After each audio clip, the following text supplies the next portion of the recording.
Hi, this is Michael Buffer, and welcome to the BoxHard Podcast. Hello, everyone. This is Mikey Garcia. It's the monster from the swamps, Regis Rougarou Prograis. Hey, what's up? This is King Carlos Molina, former IBF world champ. This is Michael, the Bounty Hunter, 2012 Olympian and your people's champ. This is Charlie Edwards, flyweight champion of the world. This is Fast Eddie Chambers, and you're listening to the BoxHard Podcast with my main man, Joey Coastman. Hello everybody and welcome to episode 261 of the BoxHard Podcast. I'm your host Joey Coastman. I'm joined by one of my best friends in the entire universe. It is of course the former heavyweight world title challenger, the man himself, Mr. Fast Eddie Chambers. Eddie, always a pleasure to have you on. How are you, man? I'm good, my man. How you feeling today? I'm doing okay. Battling through, still trying to bring the listeners the best we have to offer. Obviously, last week, Layman Brewster, a very informative interview, a very good heavyweight, and what a wild life he lived. It was so just eye-opening. I really had no idea when I first contacted him that he'd be, he'd have lived that wild of a life, and that was just brilliant. This week's going to be a lot more relaxed, though. We're gonna do the review part. We're going to do the preview part. We're going to do the news.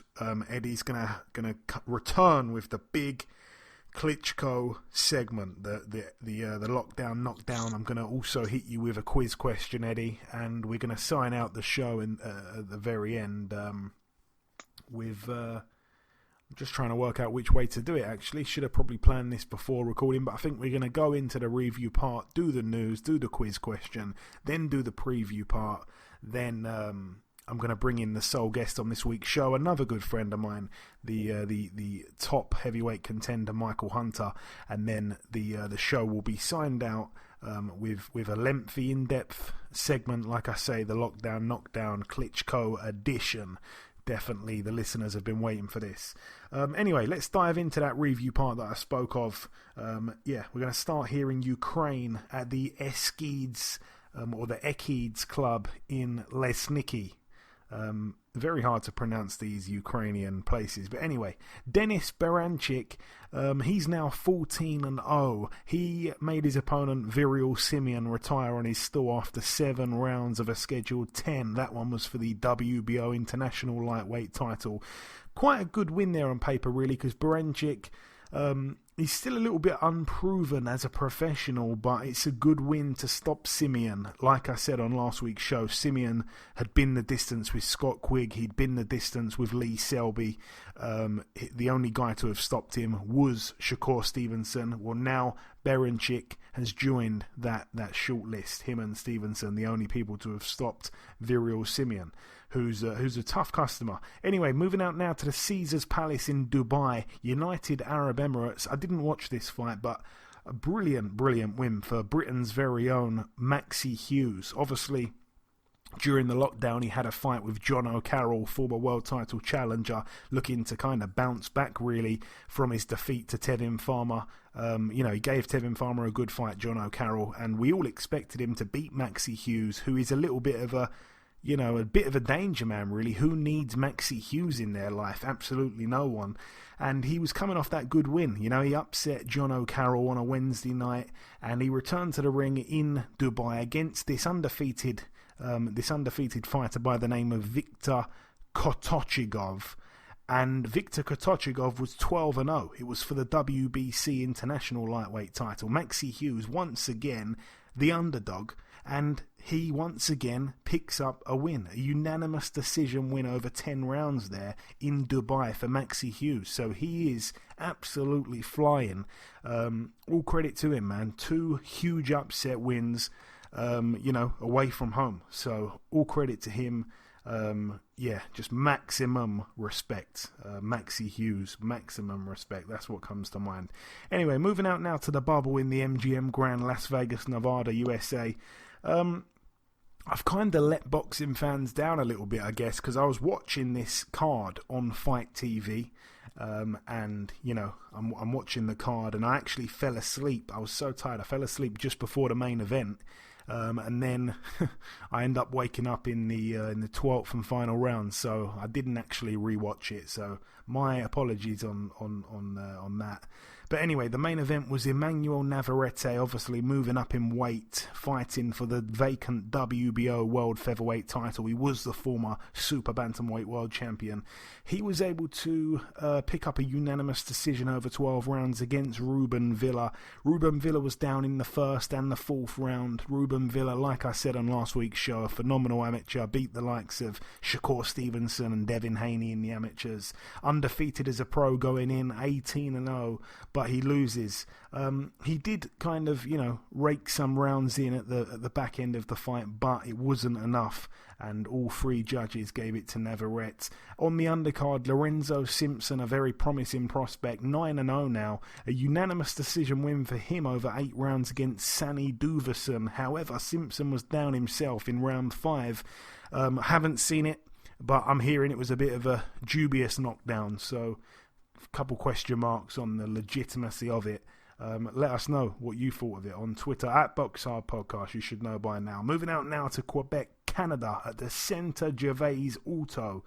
David Lemieux back with a bang. He picked up a KO in the 5th round against Francian Tetu, who's now 17-4. Expected, really. David Lemieux, 42-4 now, his record. I want to see him in another big fight. I think he's still got a couple big fights left in him, even though he's been going for a long time. There's obviously talks of the John Ryder fight. I'd love to see that. You know, that's a tough fight for John Ryder. I'm not sure I would love to see that, actually. That is a tough fight. But, yeah, Lemieux, you know, you can never count him out. He's always in the fight. He's always got a puncher's chance, if nothing else. Moving out now, though, to Germany at the G-Tech Arena in Magdeburg. Yeah, it was a good fight, really, for German fight fans. Dominik Bozell, 30-1 going in against Robin Krasniqi, who really and truly, you know, was the underdog, if I'm not mistaken. He was fighting, I believe, on the, you know, on Bozell's promoter's card, if I'm not mistaken.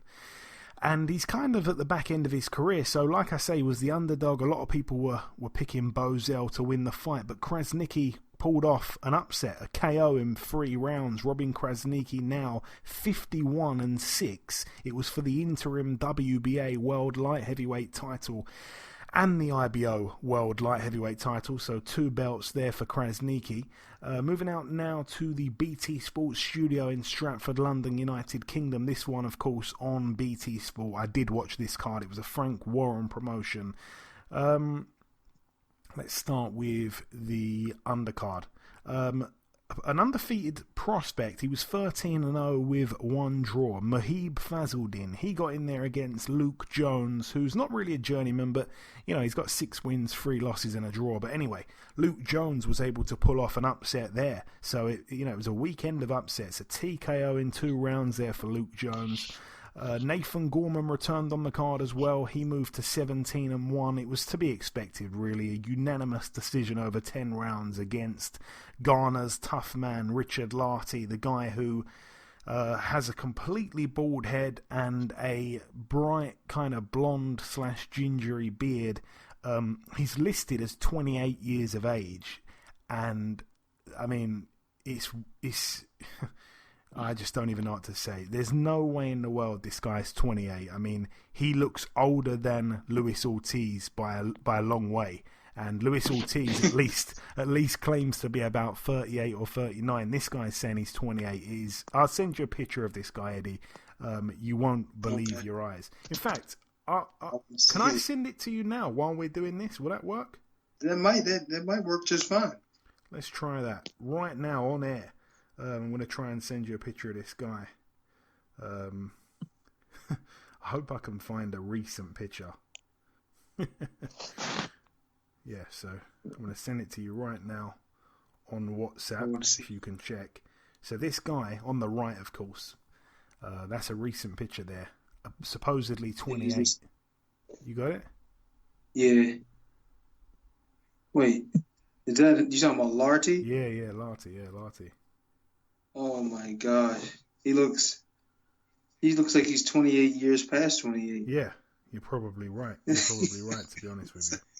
No, I ain't gonna be that mean on him. No, no, but he definitely doesn't look 28. But I mean, look, who knows, man? He said he's. I guess the beard with the color is not really doing him any good, but whatever. But he said he's 28. Yeah, he's 28. Yeah? He's 28. Yeah, apparently. So am I. Well, you look much closer to 28 than he does. But yeah, I mean, honestly, the guy. I mean, Jesus, that's a good picture I've sent you of him, by the way. If you'd have seen him, you know, in a kind of more high quality picture, you'd see the guy is. It's actually criminal that he's claiming to be 28. It's just absolutely no way. Anyway, he's a tough guy. He came back against Nathan Gorman, who himself was kind of on the comeback trail since losing to Daniel Dubois by KO. Both men had lost to Daniel Dubois by KO. But anyway, a shutout win pretty much for Nathan Gorman in quite an uneventful fight. Larty didn't seem to really come with the same motivation as he had when he came over for Daniel Dubois. Also on the card, Willie Hutchinson, 12-0 going in, now 13-0. He was able to TKO in just one round Jose Fandino, who he had down once prior to the stoppage. Referee Ian John Lewis.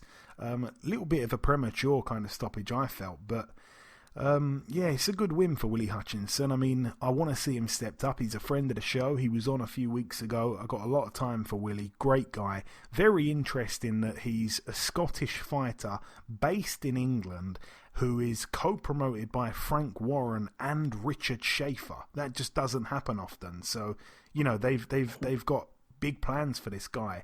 This young guy, still very young, Willie Hutchinson. He was I believe he was an amateur world champion as well. So, you know, such a bright future, but he needs a step up desperately.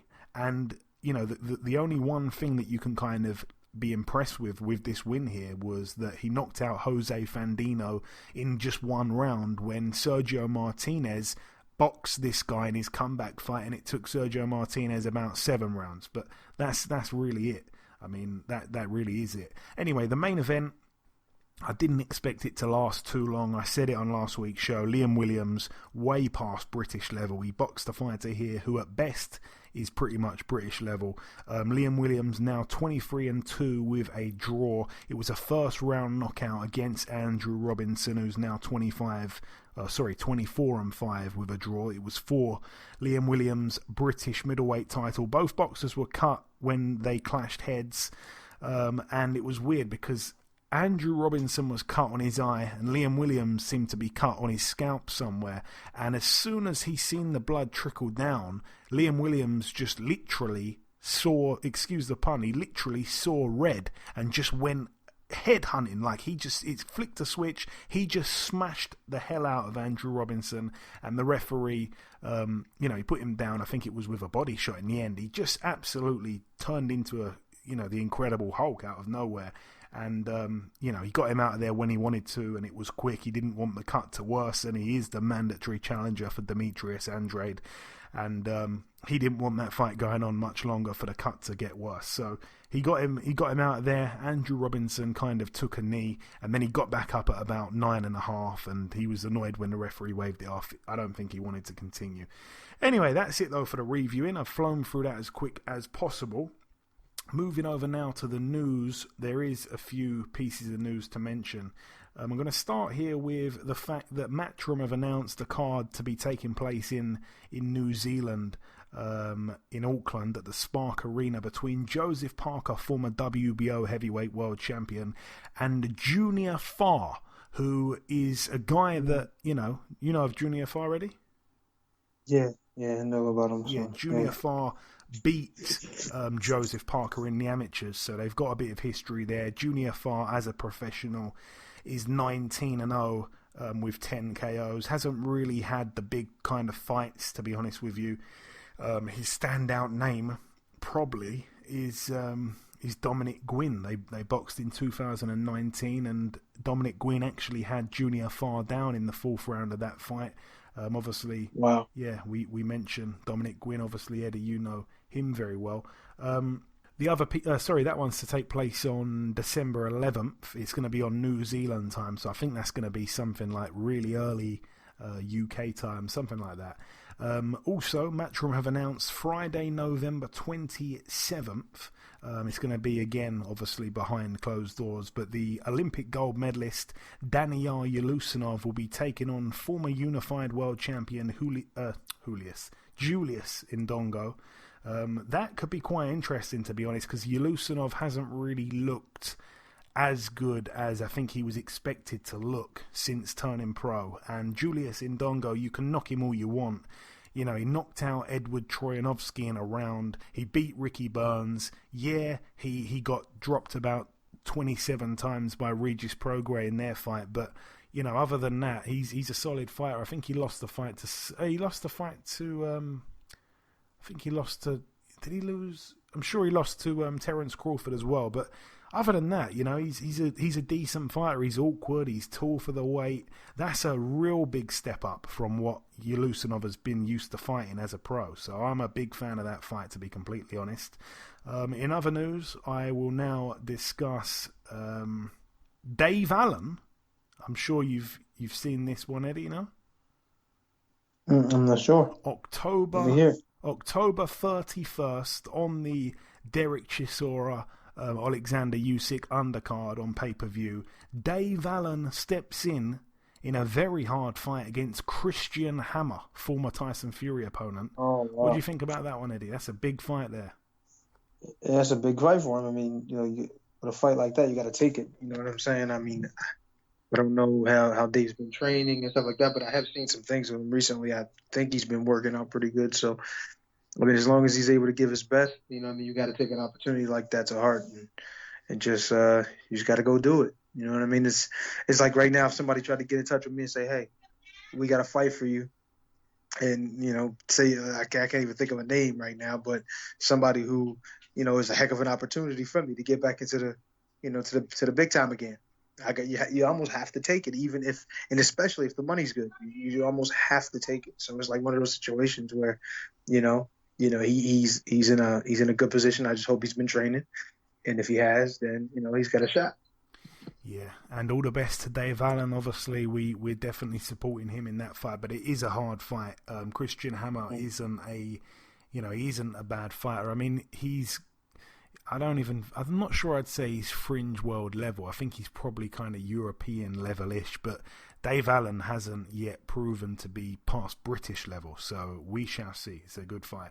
On November 14th, again, Matchroom have been busy announcing fights. They announced another one here. It's actually on the undercard of the triple female world title card, where we get to see Katie Taylor, Terry Harper, and Ebony Bridges against Rachel Ball for the vacant world title. They're all getting it on. And on the undercard, couple of male fights. We get to see Jamie Cox return to the ring against Jack Cullen. That's a brilliant fight there. And we get to see John Doherty, who is supposed to be a really good prospect, undefeated of course. He steps up in class against Jack Arnfield. Another cracking fight. That is going to be a good card of boxing. Really excited. Again, that's going to be November 14th there, live on Sky Sports and DAZN. And the final, I think it's the final piece of news, no, two other pieces. So this is number one of two. This is again another announcement from Matchroom. It's going to be on the 21st of November 2020. That's going to be the undercard of Dillian Whyte Povetkin 2. We're going to get to see Connor Ben, Nigel's son. He steps in against Sebastian Formella, who, you know, his name might be in a few boxing fans' recent memory because he actually boxed Sean Porter in August and he lost a unanimous decision. He lost absolutely every round. It was a shutout on all three cards. It was for the vacant WBC silver title. But anyway, other than that, he's got all wins. He's 22-1, German fighter, 33 years of age. He's got a couple of good wins though. to be honest, on his record. He's got better wins, I'd say, than Conor Benn has. So it is a step up. You know, his only loss come to Sean Porter. He went the distance. It's not like he got knocked out in a round and embarrassed. So that's a quite a big step up. I think it's a calculated step up for Conor Benn, and he might not get the credit for it, unfortunately, because there's a lot of British fighters we'd like to see him in with, like even Ashley Fearfane's been calling for that fight. So he's not going to get the credit he would have got for boxing those guys, but it is still a big fight. And the final piece of news is that the Golden Contract finals have been set for December. We're going to get to see this unfold at the Production Park Studios in Wakefield on Wednesday, December 2nd. It's going to be the rescheduled featherweight final between Jazza Dickens and Ryan Walsh. Of course, Jazza Dickens, I think it was, pulled out on the week of the fight with coronavirus. And of course, we get to see the light heavyweight finals as well between Ricards Bolotniks, who just beat Jose Burton, and Serge Michel, who was able to beat oh Lord God, what's the guy's name? That is terrible on my part. I do too much of this, Eddie, without looking at anything. You know, it's all in my brain, and quite often I mess up because I don't practice anything beforehand. But oh God, I know the guys. Honestly though, that's a good way to be. Honestly, I mean, it shows that you're not only, you know, a student of it. And I mean, it's hard sometimes to remember all these things, especially all this information that you're getting. I couldn't imagine doing it myself, but it also shows that it's legitimately not scripted. You know, it's a legitimate show, and this is what happens sometimes. Yeah, I mean, I could remember the guy's face. I could remember who he boxed, and you've just spoke for the perfect amount of time to get me to quickly cheat. And Liam Conroy. Liam Conroy is the guy that Serge Michel was able to beat. You know, he stopped him in 4 rounds a few weeks back. So, yeah, that's all the news. Moving on now to the quiz question. Are you ready for this, Eddie? Yeah, I'm gonna try, man. I think I've been lucky every single time so far. Let's see how. I mean, I wouldn't really say you were lucky for the heavyweight southpaw thing because I gave you a clue, but yeah, well, kind of. Yeah. No, still, not kind of. I'd say pretty much. When you said I sparred with him, yeah, I mean, there's so many guys I sparred with, but you did say, you hadn't world sparred, champion. Yeah, you hadn't sparred with loads of southpaw world heavyweight champions, but well, true, that's true. But anyway, here is the question. It's been sent in by the Mauler, who's been listening for a few years. Good guy. He's the Mauler. I don't even know his name. I just call him the Mauler. He's names himself after Jack Dempsey on Twitter. But anyway, he says, I've got a sneaky question for Eddie. So straight away that piqued my interest. As soon as I saw a sneaky question, straight away I like what I'm hearing. He says, by my reckoning, Muhammad Ali fought in 12 countries that weren't mainland USA. There might be a little clue in there. How many can Eddie name? I believe there is 12. God. Man, how many can I name? Yeah. Not many. That's rough. That is a rough one. Oh my gosh. It's sneaky. It is very sneaky. I know he fought, obviously, Manila. Yep, so the Philippines. That's not a country, but I mean that's you know what country it is. But and obviously he's fought in Africa. Zaire, yeah. Zaire, yes. Rumble in the Jungle. Yeah, the Rumble in the Jungle and the Thriller in Manila. The two basic, most easy ones. And the funniest thing about this is my manager was a good friend of his. You know, especially toward the end of his career. Well, after his career, to be honest.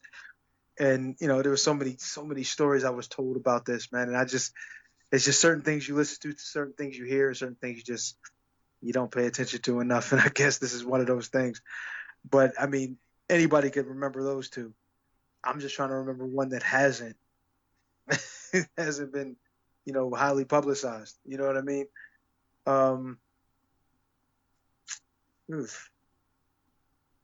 Wait, when he fought Henry Cooper, Where was that?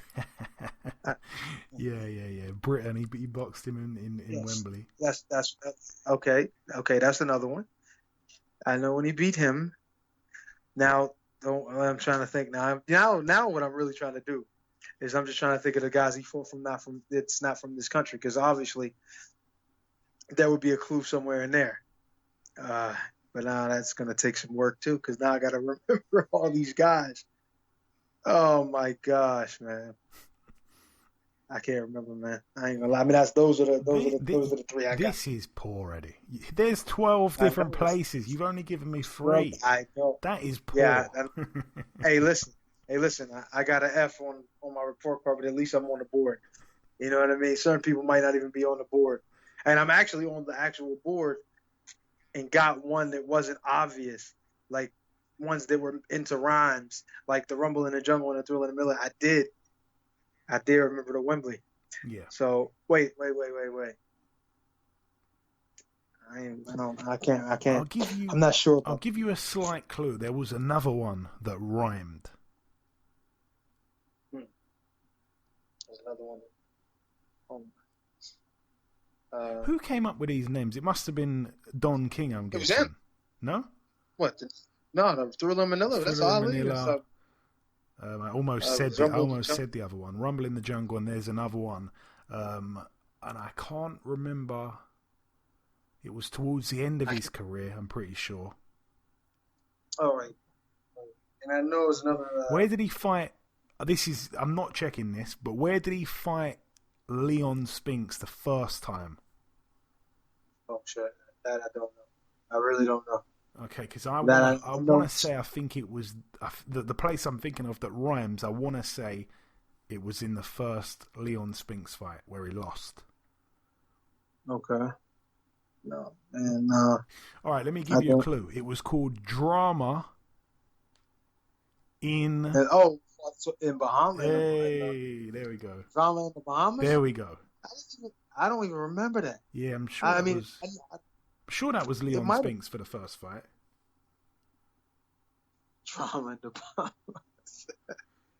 Oh my God! You gave the answer, so yeah. But I need to check that, but I'm pretty sure that was. It could have been one. Yeah, I'm pretty sure that was the Leon Spinks first fight, but I need to double check that just quickly. I'm really sitting there thinking of all of the guys he fought, and it's like, I don't know, man. I really don't know. I mean, that's the best I got right there. I know I'm failing, but they got me this time. And these are things that obviously I should know, but I can't. I've been fighting all these years. Sometimes things get punched out of your brain. You forget stuff. You gotta give me a break. Give me a pass on this. Yeah, I could have. I know it was definitely. We got it in the end. We got it in the end with a bit of help. I know he definitely did have a fight in the Bahamas, and it was billed as Drama in the Bahamas, but I can't seem to find what fight that was. I really thought it was Leon Spinks 1, but apparently that took place in the Hilton Hotel in Las Vegas. So Leon Spinks 2 was also in the States. Oh, I know what one it was. Yes, it was his final fight. It was against Trevor Berbick. That was Drama in the Bahamas. That's it. There you go. There we go.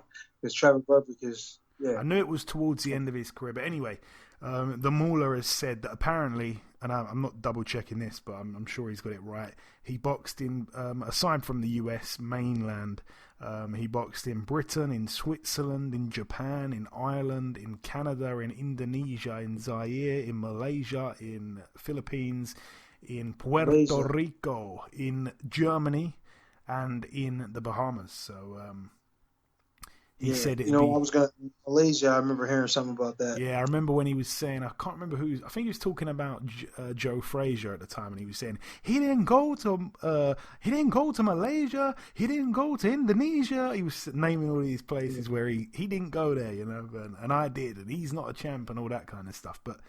He's not champion of the world. Yeah, he can't be champion of the world. You don't travel the world and all that. Something along those lines.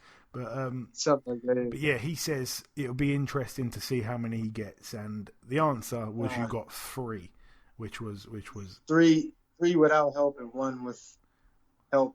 But that don't try and claim 4 already. Don't claim 4. No. I said 3 without help and 1 with basically giving me the answer. And so that's all I have. Anyways, moving on. Go on.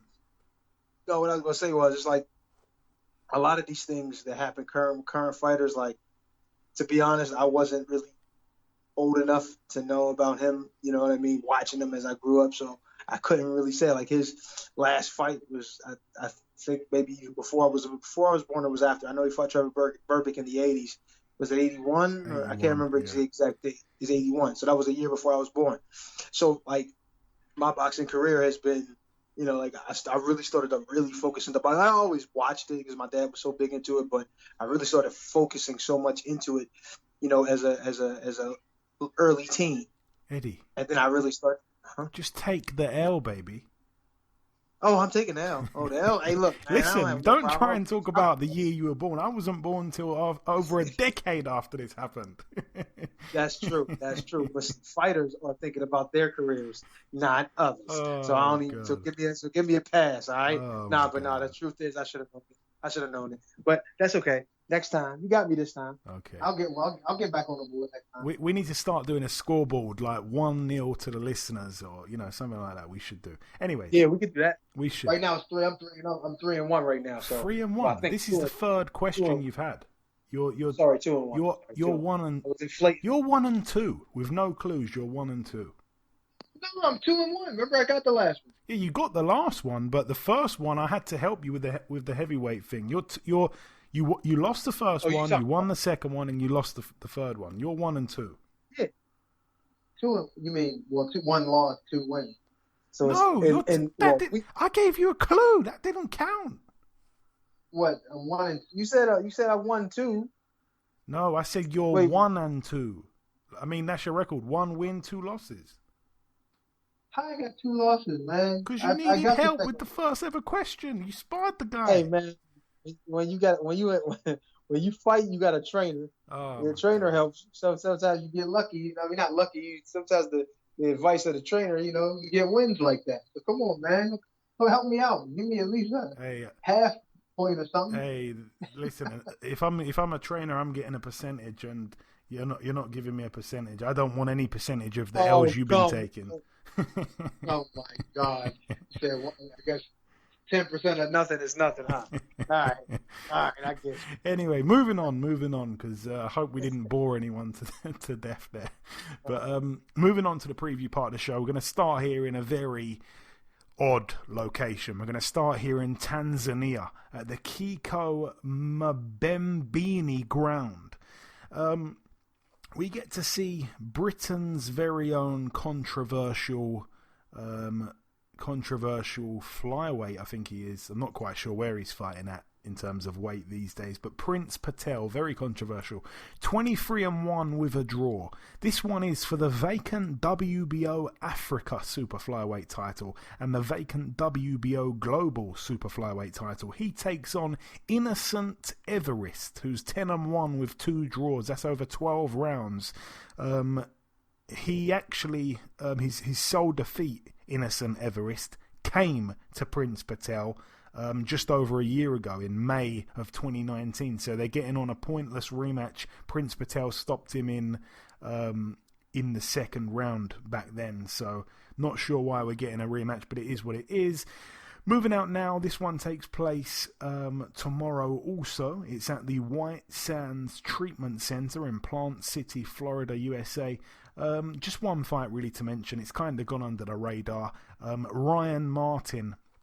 It's another kind of fight on his comeback trail, if you like. I think he's had one fight since his loss to Josh Taylor about 2 years ago now. He's been quite inactive since then. But anyway, his record is 23-1. It's a 10-rounder against Hevinson Herrera, who is 25-18 with a draw.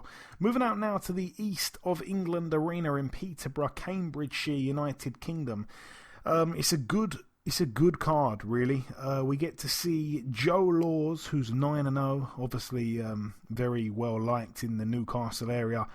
He's in a 6-rounder against Rylan Charlton, who's 5-0 with a draw. I wouldn't have minded if it was Rylan. Forgot the guy's name. I'd like to see him in there with someone like Joe Laws. Is his name Rylan Clark? I don't know. Anyways, Thomas Patrick Ward, honestly, a brilliantly talented fighter, 29-0. Absolutely no idea why his record's being further padded every single fight. He is ready for a big fight. I'm not sure what's going on. He's in against a decently tough guy, Thomas Asomba, who was in the ring with Sonny Edwards a few weeks ago. Thomas Patrick Ward should probably win. He's not a big puncher. He should win on points. But Thomas Asomba's a tough guy. But this is going to be Ward's 30th pro fight. He shouldn't be boxing guys that have a record of 10-6, even if Asomba is better than his record suggests. What is he doing still having these fights? I don't understand what they're doing with this guy. Kez Ashfaq, 8-0. He's in a 10-rounder against Mark Leach, who's 14-1 with a draw. Then moving up the card, Peter Fury trains obviously this lady here, Savannah Marshall, 8-0 as a professional. This one is for the vacant WBO World Female Middleweight title. She takes on former world champion Hannah Rankin, who's 9-4. It's over 10 2-minute rounds. Obviously, Hannah Rankin, former opponent of Clarissa Shields. Marshall and Clarissa Shields have got tons and tons of history in the amateurs. Savannah Marshall, like I said before, the only girl ever to have beaten Clarissa Shields in a ring, amateur or pro. So all the best to Savannah Marshall and Peter Fury. I hope that Peter Fury can lead one of his boxers to another world title. He is, he's kind of, since parting ways with Tyson, I don't think his luck has been too great. So I'd like to see things improve for him. And topping the bill, I smell possibly a bit of an upset, to be honest here. Lewis Ritson, the home fighter, 20-1. Obviously, his one loss came to Francisco Patera, who is kind of like European level at best.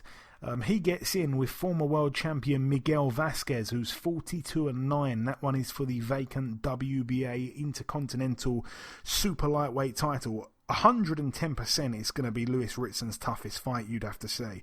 And yeah, if he shows up like he did against Patera, then he will lose, and probably lose quite badly. We have to say that Lewis Ritson has never boxed, as a pro anyway, without the hugely impressive backing of the Newcastle fans. He fills up arenas. There's going to be no crowd. There's going to be no atmosphere for the first time in one of his fights for a long, long time. Will that play a factor? I think it could do. He's coming off a brilliant win, probably his career best win against Robbie Davies Jr. in a great fight that almost to the day would be a whole year out the ring. Miguel Vasquez, obviously, he's at the back end of his career as well. And obviously quite older, 6 years older, and he hasn't had the best run of recent times. He's got a loss to O'Hara Davies, but everyone knows, including O'Hara Davies, that he shouldn't have lost that night. And since then, he's lost one fight to an undefeated Kazakh fighter who I think was quite a decent amateur. But other than that, he's a tough guy. He's only been stopped twice in his career. That was to Josh Taylor in 9 rounds, and to the South African fighter Talani Mbenge, who we still don't know too much about, because Mbenge's one loss came to Formella, who we mentioned earlier is going to be fighting Conor Benn. So it's a nice few names in the mix there. But yeah, anyway, Miguel Vasquez, I'm not sure what the odds are, but it's worth a punt on him. I hate to say it, I really like Lewis Ritson. He turned his life around. Before he got into boxing, he was working in a bleach factory, I think it was. He had a baby on the way, if I'm not mistaken, and things weren't working out for him financially. He turned to boxing, and he hasn't looked back. And he's been brilliant. And moving out to a card that takes place on Sunday. I'm going to move back to Saturday, of course, but I'm going to just fly through this one, and then we're going to go to the big one in the bubble in the MGM Grand Las Vegas. But Firstly, let's go here to Sunday evening at the Production Park Studios in South Kirkby, Yorkshire, United Kingdom. We get to see friend of the show, former IBF Bantamweight World Champion. Was he Bantamweight or was he Super Bantamweight? Can't remember off the top of my head. I think he was Bantam, wasn't he, I think?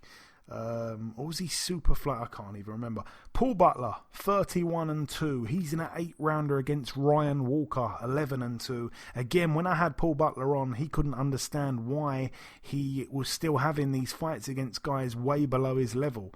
And unfortunately, it's another one of them over 8 rounds. Michael McKinson, the undefeated prospect, 18-0. Very good fighter. He's on the bill against an undefeated guy by the name of Martin Harkin, who's 13-0. And topping the bill, Jay Harris, 17-1. I don't think he's boxed since his loss for the WBC flyweight world title against Julio Cesar Martinez of Mexico. This one's for the Commonwealth flyweight title against Marcel Braithwaite, who's 9-2. One of those losses could have been his last fight, actually. It was back in December of last year against Sonny Edwards in a good fight at the Copper Box. I was there for that. Jay Harris, I want to see him hopefully win that fight and push on. He really is quite a good fighter, Jay Harris. I think he could potentially be the next Welsh world champion. But anyway, getting on to the big one, it's for the WBA, IBF and WBO world lightweight titles. It is a unification. Vasyl Lomachenko, 14-1 in a 12-round contest against Teofimo Lopez, 15-0. An absolute, I don't even know how to describe it, an absolute monster fight in boxing, especially for the hardcore fans. We don't always get to see fights that please the hardcore fans more than the casual fans. Usually it's all about, it's all about the money, it's all about the commercial value of each fighter. You know that yourself, Eddie. And we don't always get to see the best against the best because of these factors. There's going to be no live gate, and it's even more impressive because of that factor there. So this is a true hardcore boxing's dream. It's amazing. Both men have decided to take a pay cut, if I'm not mistaken, to make this fight happen, and it's come around fast. It's here. You can watch it, of course, on Fight TV if you're based in the UK or in parts of Europe, maybe even America. I'm not quite sure how it works over there. But anyway, Fight TV is an app that you can download on your smartphone, on your tablet, on your iPad, on your laptop, I believe, as well. Anything like that with an app store, you can download it. And if you use my code, you'll get some money off of the pay-per-view purchase, I believe, and I'll also get something for referring you to them. So Fight TV is FITE TV, and if you use my code, which you can get on my Twitter, if you hit me with a direct message, something like that. Some people tried to use my code before, it didn't work for some reason, then some people have done it and it did work. So just hit me up. I'm obviously happy to try and help you through it or talk you through it or anything like that. And hopefully a couple of you use the code and we can all get it a little bit cheaper. But we as boxing fans have got a duty to almost pay for this fight. It's worth every penny. I'm going to come to you straight away, Eddie. Monster fight. Lomachenko, a scientist in boxing, an absolute pugilist scientist. Teofimo Lopez, superstar written all over him. And I seen someone tweet something a few months ago when the first stages of negotiations, I guess, were being publicized, and someone said, Lomachenko is so good, he's almost unbeatable, but if anyone were to be able to cause the upset, it would be Teofimo Lopez. You can just imagine this guy pulling off the upset. He's got all the ability himself to do it, and I can't really disagree with that tweet. This is just a brilliant fight. Talk to me, Eddie. I'll go on all night. You and me both. And what the guy said it all in that statement was, if there is somebody to beat Lomachenko, it would be somebody like this guy. You know what I mean? It would be Lopez. Lopez has almost anything you would want to see as a fan and a fighter, even a lay fan. Anyone who's not hardcore can really appreciate what he can do. You know what I mean? He's explosively fast and powerful. He's strong. He's intelligent in the ring. He knows how to use angles and all sorts of things that maybe the naked eye of a person who's not used to watching boxing won't be able to see it. but guys like myself will be able to appreciate that part. Those people will just be able to appreciate the raw power and speed and athleticism this kid has. You know, obviously you see him after he wins fights doing that running backflip. So that lets you know he's pretty athletic. But, man, it's just you can go on all day about things that this guy can do in the ring. But then you got a surefire Hall of Famer on the other side because he has that kind of ability. And I just don't really see anybody outside of this kid, and that includes even Tank. And a lot of people, they don't even think about, but Tank Davis is another one who's great, who's explosive and strong. But I just don't. It's just really hard for me to see these guys beating him. As good as Lopez is, and as much ability and as much power and all that good stuff that he has, it's just Lomachenko. It's like he sees things happen before they actually happen, legitimately, and literally can move at the right time almost all the time.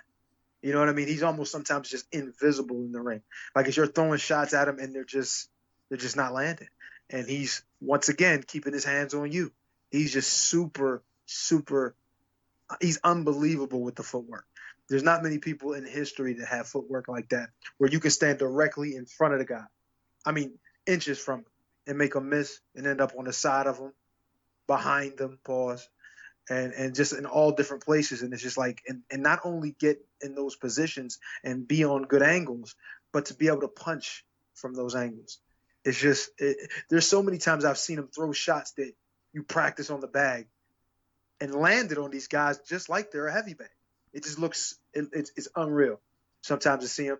And, I mean, you look at Floyd Mayweather and guys like that who are, some of the best guys ever, Ray Leonard and of course, the great Muhammad Ali and Ray Robinson, all these guys, and you just see that he's right there in the conversation with them, ability-wise. I'm not saying necessarily accomplishments, but ability-wise. And he seems like he never stops wanting to learn. He's always training. He's always working on his craft. He's a special guy. He's a special athlete. I just don't know if Lopez can overcome all of that. You know what I mean? He has what it takes, and listen, at the end of the day, he has a puncher's chance because he damn sure can do that. But it's going to take a real effort for this guy to do the unthinkable in a sense, and that's get Lomachenko out of there, because I just really don't think that even with his raw ability that he'll be able to outpoint him. Yeah, and I pretty much agree with your take, Eddie. I mean, the one thing is that Lomachenko, I feel at lightweight isn't the same. I don't want to say the same fighter, because sometimes people can view that as he's somewhat depleted or on the decline or anything like that. I'm not saying he is, but he hasn't been that same fighter, I don't think, at lightweight as he was at super feather. Well, that's just gone. No, I believe what you're saying. I hear what you're saying, but there's also some of that's attributed to the shoulder surgery too. Yeah, that he had, which that can also set a guy back. And and this is Andre Ward confirmed it himself too, because he had shoulder surgery and had a fight after, and it was kind of like a half-hearted. I don't want to say half-hearted. I mean, he definitely gave everything he had, but what I'm saying is his the performance wasn't where he wanted it to be. I'm not just accrediting all of that to the surgery itself, but that attributed to it a lot. Also, when going through surgery, there's the rehab process. You're out of the gym for a certain amount of time. Even if you're thinking about it and you're watching it, it's nothing like being in the gym and working on your craft and being able to work on your craft. And people overlook the importance of being hot. What I mean by hot is in the gym constantly, all the time. Training, preparing, in camp mode, sparring even when it's not time to fight. Those types of things are what fighters who are at that level do. I've done it, and I'm sure other fighters, most guys who, like I say, are at that elite level do that. And when you're out and you're not sure, it's an indefinite thing, and you're not sure how long you're going to be out, or there's an approximate thing where they don't want you to start too fast because look at how get back in too fast because look at how good of a fighter he is. Look at all the great things he does. They don't want him to go back too soon and obviously not be able to limit himself to do something less than what he normally does, and then he gets out there and he gets re-injured. You know what I'm saying? So everybody errs on the side of caution when it comes to let's get back into the gym and train, and they just say, well, how about this? let's wait until we can honestly say that you're ready to go. And if that happens, you lost a lot of time. You understand what I'm saying? You lose a lot of time, and it makes it a little difficult to come back. And then once you start to hit your groove, and then, like you said, he is at another weight class too. So there's other things that he has to do to kind of get acclimated to maybe not having as much of an effect power-wise on these guys being a little bit bigger, So, we'll see what happens. But I think a little bit of that attributes to it. We'll see what happens when he gets in there on Saturday. I mean, I can't remember when he had the shoulder surgery, but he's been a lightweight for 2.5 years. He's boxed in that time. Jorge Linares, obviously, in that fight.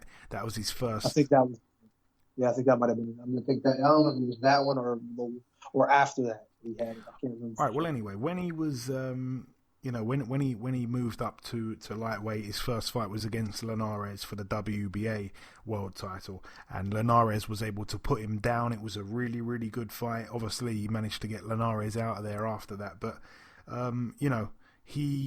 he showed some vulnerabilities in that fight there. Obviously, after that fight, he took on Pedraza. He was able to beat him unanimously, but it was way closer than it should have been in the end, in my opinion. Then he took on Anthony Crolla, obviously a UK fighter from Manchester. Crolla never had any chance in hell. No one ever expected Crolla to even make going to the 12th round, and he didn't. He got KO'd in 4. Then he had a really good fight, Lomachenko, with Luke Campbell, who, Luke Campbell is a very well-schooled fighter from here again, Olympic gold medalist, southpaw, absolutely huge for the weight, So, I don't know. He just, for me, hasn't been that same fighter. Whether it's weight, whether it's the shoulder, it doesn't even matter. But for me, he hasn't been the same fighter since moving up. It's not since the shoulder surgery, unless it was just before he moved up in weight. I don't know. I can't remember when that was. But for me, he hasn't been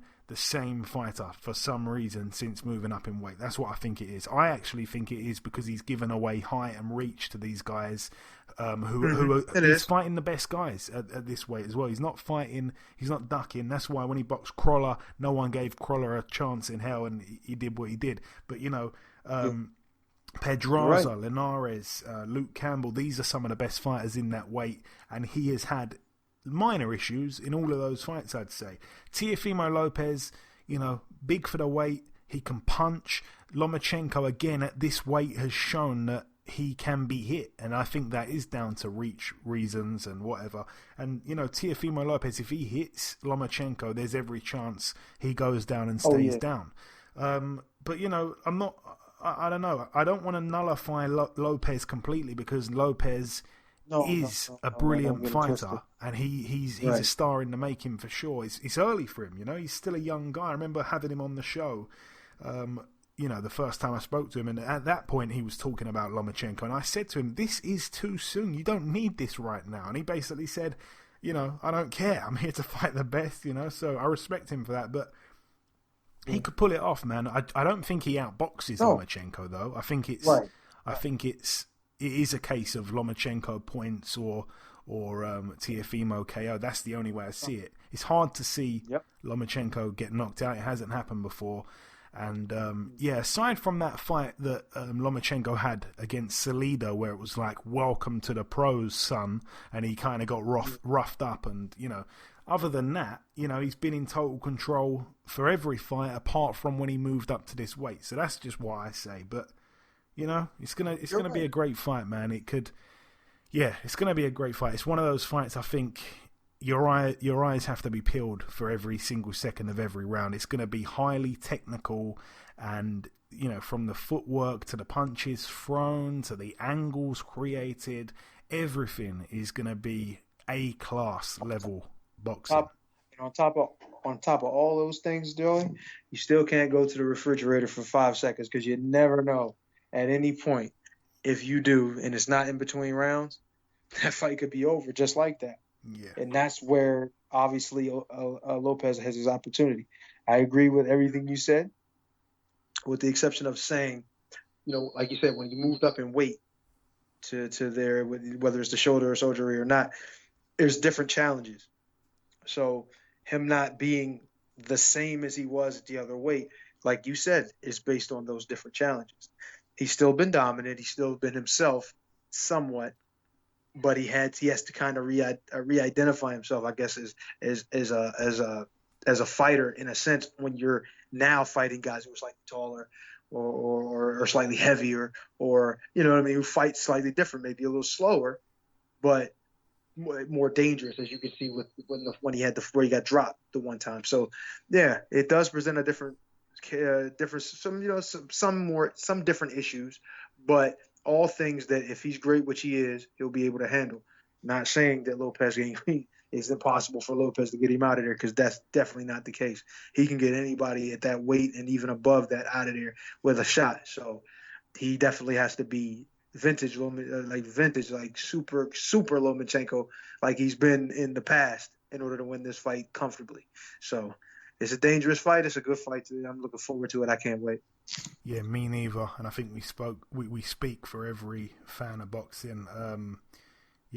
He has to be on his A game, and Teofimo's been talking about moving up in weight for quite a long time. He's had his eye on moving up in weight. He even said it to me that first conversation we had. I'm sure he said something along the lines of, if I don't get to fight Lomachenko next, then I'm moving up in weight. And I want to say that was over a year ago. So he's been hanging on for this fight, even though he kind of said, I'm not going to hang on. He kind of has. I wonder if that could pose any issues. Hopefully not. But on the undercard, we also get to see former world title challenger Alex Salcedo take on the undefeated Arnold Barboza Jr. And this one's over 8 rounds. It's a super middleweight fight here between Edgar Berlanga, who is 14-0 with 14 first-round knockouts. He takes on Lanel Bellows, and the reason why I really like that fight is because Lanel Bellows has never been stopped. So we've got a guy here that's never been stopped boxing a guy who's stopped every single person he's boxed in the very first round. So that means something there is going to happen for the first time in both guys' careers. Is he going to get knocked out? Is he going to go the distance? We shall see. But that's going to be interesting as well. But that brings the preview part to a close. So I've done the reviewing. We did the news. Eddie had his tough quiz question, which he took L's on, baby. And then we did the previewing. Just before we wrap this up, I'm going to bring in our sole guest on this week's podcast, and then, like I say, after that, Eddie will finish the show with the cherry on top of the icing with the Klitschko Lockdown Knockdown segment. It's back. It's been a few weeks absent, and it's back big. But anyway, like I say, just before we do that, it's now time to welcome our sole guest on this week's podcast. Ladies and gentlemen, please welcome the top heavyweight contender, the people's champ himself. It is, of course, Mr. Michael Hunter. Mike, welcome back on the show, my main man. What's going on? Glad to be back. Always a pleasure having you on. So, Mike, we last caught up interview-wise back in January. Obviously, at that time, it was all still very fresh after getting that controversial draw against Povetkin in Saudi. Since then, news broke that your contract with Matchroom had expired.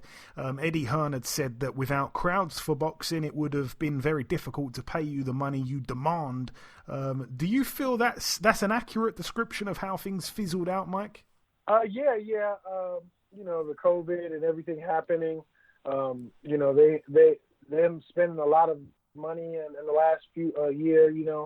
I think that everybody, kind of got caught off guard, and they just had to reconstruct and kind of do some things that they weren't expecting. And I was, one of those. I don't think they were totally planning to let me go, but with all the situations that happened, I was, one on the bottom of the pond. So. And since then, you kind of disappeared into the wilderness a little bit. Obviously, went back to the States. You were off Sky Sports and DAZN. Povetkin, who everyone knows shouldn't have even been blessed with a draw against you. He should have been served up a big juicy L. He goes on to box in a big event, headlining a pay-per-view against Dillian Whyte back in August. If I'm not mistaken, Mike, were you one of the few people favouring Povetkin to win before the fight? Yes, I did. I kind of predicted a knockout. Not that I was wishing it upon him, but I was just calling it how I see it. And I think it might history might repeat itself. Yeah, because I was going to ask you what you actually made of the fight itself. Obviously, Povetkin was down twice. A lot of people have a lot of mixed opinions on the rounds prior. Some people thought that Whyte was in full control. I didn't see that, if I'm being honest. And then Povetkin goes down twice, and then of course he picks out surely one of the contenders for knockout of the year against Dillian Whyte. Right. So man, that was a decade. That's a decade knockout. Like that's one of those knockouts you want. Every time you knock somebody out, you want it to be just as sweet as that. So. That's gonna go down for a long time. Go on. No, I was just going to say, I know that you're in pursuit of that rematch still against Povetkin, and as you said, it seems like he's kind of tied up for the time being. He's got the rematch with Dillian Whyte set for November 21st. I was going to ask your thoughts on that rematch. You said history might repeat itself. It's not a long time after that first fight. It's only just under 3 months to the day. Do you think it's too soon? Or do you think it doesn't really matter when the rematch happens anyway? No, I think it is. I think it is too soon. But see, it's kind of it's a little twist here because I think it's too soon when for Dillian Whyte. But I also understand where Dillian Whyte is coming from, where you want to get that back right away because there is no so. On a fighter's aspect, I do see where he's coming from, and I don't fault him. I actually like it. I honor him for wanting to take that fight right away. I think that shows that he has that fighting nature. But on the other hand, that this is a very dangerous situation for him and his career. But. He's made some decent money, and he'll still have some decent fights out there, even if he goes out again in the same fashion. But he can. I think he can right his wrongs as well. I gave Povetkin the first 2 rounds, but Dillian Whyte obviously won the last 2 rounds bigger than he lost the first 2. So I think he was ahead in the fight, maybe ahead in the fight. But it's still a fight. Povetkin is very crafty, and he's always going to be able to get his shots off at some point. So that's what he's good at. He's known to do that. To get his shots off. And we were just hoping that Dillian Whyte was going to be able to take that. We know that he always gets hit too. That's another thing is he always usually gets stunned in one of the fights, either win, lose, or draw. He's always getting stunned. So I think it was just a matter of will he be able to take it? And will he be able to dish it out more than he's going to be able to take it? And I think that's the same nature we have in this situation, that if we're going to see the similar fight. It's just that, it's just like almost a roll of the dice. Anything could happen. And obviously it's being reported that Fury Wilder 3 isn't going to be happening. Bob Arum has now said Tyson would like to box here in Britain in the early part of December. Bob Arum named a short list of 5 potential opponents. You were one of those 5. I'm guessing you were surprised that they named you, Mike, because not a lot of heavyweights they wouldn't dare say your name. Who named me? Didn't Bob Arum name you, no? Actually, somebody else told me that. I didn't hear it. Do you know what? I've got to be honest. It's lazy on my part. I didn't listen to it, but I've heard that he listed 5 names and you were one of the 5. I'm sure of it. And I actually, somebody did tell me that as well. So that's actually very exciting too, though. I wasn't, like you said, I wasn't really expecting it to even get that far. So, that's all good. Yeah. And I like it. And how bad do you want that fight, Mike? I know we've spoke about it in the past, obviously, but at that point it wasn't a realistic possibility. Obviously, if his promoter is naming your name, that's a big thing. And it's a bit of a stupid question, really, because I already know the answer to this. But would you travel back to the UK for that fight in December? Is that enough time? Man, I'll be over there before him. I'll just fly over there right now and just enjoy my little vacation and fight. And again, of this, I have the best time of my life. of this short kind of list that Bob Arum's put out, I know that you were on it. Ajit Kabayel was on it. Oscar Rivas was on it, a guy you know really well. Charles Martin was on it, and I believe the other name was Effie Ajagba. Who, in your opinion, if you're removed from that picture for perhaps being the riskiest fight of the 5, who out of the remaining 4 do you feel gives Tyson the toughest fight, Mike? Oh man, they have Caballero, Jagbe, me, well, Charles Martin and Oscar Rivas. Charles Martin. I think maybe Oscar Rivas. I think Oscar Rivas Okay. should get the fight. Okay. He's probably the most. I feel like he has the most pedigree. You know, he's done the most. You know, he has the most respect when it comes to the rest of those guys right there. Okay. Fought Dillian Whyte, you know, he's knocked him down. Yeah, okay. All right, well, there we go. So, hopefully we do get to see you in the ring with Tyson Fury, Mike. It's not just myself saying that. A lot of the kind of top, journalists, boxing journalists over here have been saying that you should get this fight. You deserve this fight. You'd bring the action in this fight. And guys like, you're not going to probably know these guys by name, but, big boxing reporter guys like Gareth A. Davies, probably one of our most famous journalists over here when it comes to boxing. He says you should get the fight in an interview I saw yesterday. We've got Steve Lillis saying the same thing, I believe. Lots and lots of guys. So hopefully we get to see that fight. And I've seen various polls out there, and people are saying, who do you want to get the fight? And you're winning all these polls. So hopefully we get that. Obviously nothing is really happening. Nothing's really set in stone just yet, Mike. So it's a bit of a strange time for me to interview you. Usually we do something if something's locked in, and it's not right now. But just before I let you go, Mike, it's always a pleasure catching up with you. If you've got any closing words just to your supporters over here that love you to death, what is the message? It's been 2 years this week since you came over here and invaded York Hall, baby. I know. One thing is, stay a lookout for me. I know I haven't fought in a year. There's a lot of stuff that's been happening. But when I come back, I'm going to come back very strong and very consistent. My plan right now is to find a way where I will become consistent, and the fans and I'll be able to also travel. It won't just be, I'm stuck back over here. I'll be able to travel and fight wherever and let the fans, come see me and entertain. You know what I'm saying? So keep a lookout for me. That's all. Okay, Mike. Excellent stuff, my man. Listen, it's always great speaking with you. I hope that we can catch up again when something is locked in at some point, whether it's Tyson Fury, whether it's another option. Let me know, and we'll definitely have you back on when that happens. God bless you, and we'll speak again soon. All right. Yep. Likewise. Thank you.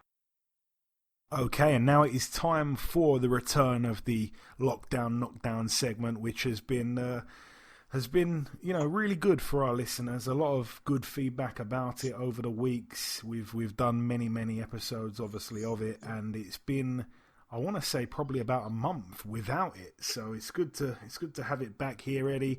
And it is the big one. It is March 20th, 2010 for the IBF, WBO and IBO World Heavyweight titles. Wladimir Klitschko, the champion. You were in the away corner in Germany, in Dusseldorf. Where are we going to begin here, Eddie? Where are we going to begin? Well, let's take it right after the Alexander Dimitrienko fight, leaving Germany victorious, super happy, top of the world, feel like I can beat anyone. You know what I mean? In most instances, you would think that. Well, no, you would think, and I thought and I felt that it was a foregone conclusion that regardless of how great that this guy Klitschko was, I'm better. You know what I mean? And that's how we're supposed to think, and don't get me wrong. The person that I am never lets me get too high and mighty in my own thoughts. You know what I'm saying? Like, I'm going to just do this or I'm going to do that. There's always a bit of nervousness. There's always a bit of respect, a great bit of respect for who I'm facing. And that's what always keeps me, makes me, I don't want to say great, but makes me good. It always keeps me, keeps me focused and makes me train on it. and obviously this was no different. But I had a good time in Germany, with the win with Dimitrenko, and it was just like I said, when I got back home, I was so excited about not just the idea of being in a title fight, or being because at that point I was like, oh, the best fighter, the best heavyweight in America. You know what I mean? And it's like a hell of a thing to walk around with that kind of. It's not even, don't even think about it as pressure. It just feels good to be the best. You understand what I'm saying? I'm in the conversation with the top four, I was in the top five, top three heavyweight, top three or top four heavyweight in the entire world. Behind two of them were two Hall of Famers, which was Wladimir and Vitaly Klitschko, and then there's Povetkin, and then me. And BoxRec had us kind of flip-flopping because I had been more active and I've been fighting other, higher level, I guess, competition at that time, with me beating Dimitrenko. So it kind of like gave me a little edge up at time, a leg up, and then sometimes he would be up, and just how the point system works or whatever. But it was just an exciting time for me. So every time I sparred, every time I worked out, there was a great level of confidence, the most confidence I think I've ever had in boxing. You know what I mean? And it's just an awesome feeling. And then to feel like that, pretty soon I'm going to be crowned not only just heavyweight champion of the world, but the heavyweight champion of the world over everybody. And I was just like, man, this is an awesome time. I just can't wait to get to it. You know what I mean? Don't get me wrong. You love the time in between fights because you get to relax and enjoy your life and the money and the things that you may have gotten with your previous fight or just in general. And it's nice to be able to enjoy life and, to go around and get the respect, and you talk to different people, they call you champ, they respect you. You love that. And then to be that guy, to be getting ready to go and be fighting the heavyweight champion, it was an amazing time. But regardless of, after all of that honeymoon process and realizing how great that was and how it felt, we still had to work out. We still had to go to camp. We still had to train. I trained at home a little bit, but I mean, it was hard to keep me away from the gym. And you know how much I love basketball, Joey, but honestly, I wasn't really thinking too much about basketball at that time because I was so into what I was doing. You know what I mean? You're always looking at where your record on BoxRec, and you're looking at your rankings and where am I in relation to these guys and what are people writing, and I saw a couple bad things that kind of made me feel a little disrespected, especially with the body of work that I had up to that point. A couple guys wrote, one guy in particular wrote about how it's so ridiculous that a guy like myself who's so undeserving of a title shot is getting the shot at probably one of the greatest heavyweights of all time. And thank God that he's going to eventually put an end to this debacle of this dude being the number one or the challenger to the heavyweight champion of the world. Dr. Steelhammer is going to put the hammer down.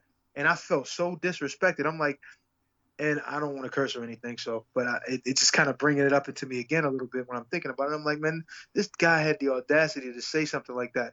The fighters that I had to fight, the things that I've had to go through, the disrespect that I've already faced, coming from where I've come from, being a person in this position, nobody thought I would be there. Nobody thought I would even have a chance in hell of not only beating Dimitrenko, but beating any of the guys that I've been in the ring with.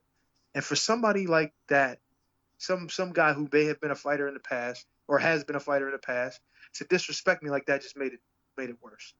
But these are the kind of things that you deal with, when you're stepping into the spotlight. And as much as I hated that guy for what he said, I tried to use it as motivation. But now remember, we're still getting in there with one of the best of all time. So all the motivation, you can have all of the motivation in the world, and it might not mean shit when you get in front of them. So the idea was to be the best I possibly can be, prove all the doubters wrong, and go ahead and pull that money in, pull that title in, those titles, and, become great. Hall of Fame career, Hall of Fame bound one day. Obviously didn't work out that way, but we got into camp like we always did. It happened to be the very same camp that we did for Alexander Dimitrenko. Honestly, I think I had better sparring partners for Dimitrenko than I did for this camp. But I did get a couple good guys at the end. I got Malik Scott came through at the end, but I think some of the guys that I had through my camp, and I understand why these things happen through camp, and it's because you want to make sure your fighter's 100% confident, thinking that he's a world beater no matter what, even if he is already, and he already knows that. You want to keep that high level of confidence going and flowing, and just keep it moving and keep everything positive. But I've always learned, and I learned this from my dad, is that if you're gonna be the best, you're gonna have to be challenged by the best too. You know what I mean? He made sure that if there was a guy, if Mike Tyson, and we talking about when I was back at 15 years old, if Mike Tyson in his prime showed up at Pittsburgh and he decided he wanted to come to my gym and work out there for whatever reason, my dad would ask Mike for me to spar with him. And this is when I was 15. That's just how he was. And it kind of, filtered into me. And that's just what it became. So I really never enjoy. I mean, I don't say never enjoyed. Of course, you always want to. You're going to always enjoy, getting the better of somebody. But for me, it was always about the competition and knowing that I'm being challenged, and then working my way into a better position and to be in better shape and to be mentally and physically just at the top of my game. And it's just for some reason, that's what really drove me. And when I'm in there, and when I was in there training and preparing for these fights, for this fight in particular, I didn't feel like I got that as much. But I was thinking that maybe I'm just that good, now. So you try to get yourself that little boost by saying stuff like that, but or thinking things like that. But I don't know. It obviously didn't help us so much anyway. But I trained really hard. I was probably in the best shape I've ever been in my entire life. And I'm going to talk a little bit about. I'm going to say I'm talking about. I'm just going to mention it. But I felt great with Peter when I was over there with Peter. I felt unbelievably strong and solid. And aside from that, this camp that I'm talking about with Wladimir is the best that I've ever felt. No. Yeah. That was probably the best I've ever felt, strength-wise and all combined, with the exception of Peter Fury's camp. And another mention, I'm sorry, when I fought Tomas too, I felt great in that fight. But and I trained really hard. The running was good. The strength, everything that I was doing was just on another level. So going into that fight with Wladimir, I really felt almost to the point where I just felt like it was going to happen. I was going to beat him. I was going to be heavyweight champion of the world. There was almost no negative thoughts, no worries. So I'm getting in great shape. I'm preparing. I'm on time as far as with how I feel with the process of training and the sparring and everything was feeling like almost too perfect. But it's like I said, it was good and I was happy with it. But so we get through the camp. Everything's been good. I was training really hard, sparring. Like I said, I was doing great in sparring. We actually had a couple. I wanted to mention Malik Scott came in for the last few days of sparring, and we put him on the end because a lot of times you want to have speed at the end of your sparring session when you're kind of feeling tired. So it kind of keeps your senses like heightened. You know what I mean? If you got a fast guy throwing shots at you when you're tired, you're going to have to, keep your not only just your conditioning, but your wits about it. You know what I mean? You got to be on your P's and Q's even when you're tired. So it kind of forces you into that kind of focus, that hyper focus. So it was good to have him. And to be honest, I think of all the guys we had, he was obviously the best guy we had, and we had him late, and we only had him for a couple of weeks. And that was really the first time in that camp that I really felt challenged. You know what I'm saying? And that's what I've been wanting the whole camp. If I would have had him from the beginning, I would have really felt challenged for a longer period of time. Now, his style he's a boxing guy. He moves, fast combinations, good jab, nice, good, sharp right hand, nice counter hook too. But it's not as powerful as a Wladimir, but I'm not interested in getting hit with the power shots in camp, obviously. It's just making me prepare. It's preparing me, keeping my eyes focused and sharp. And that's really what I needed.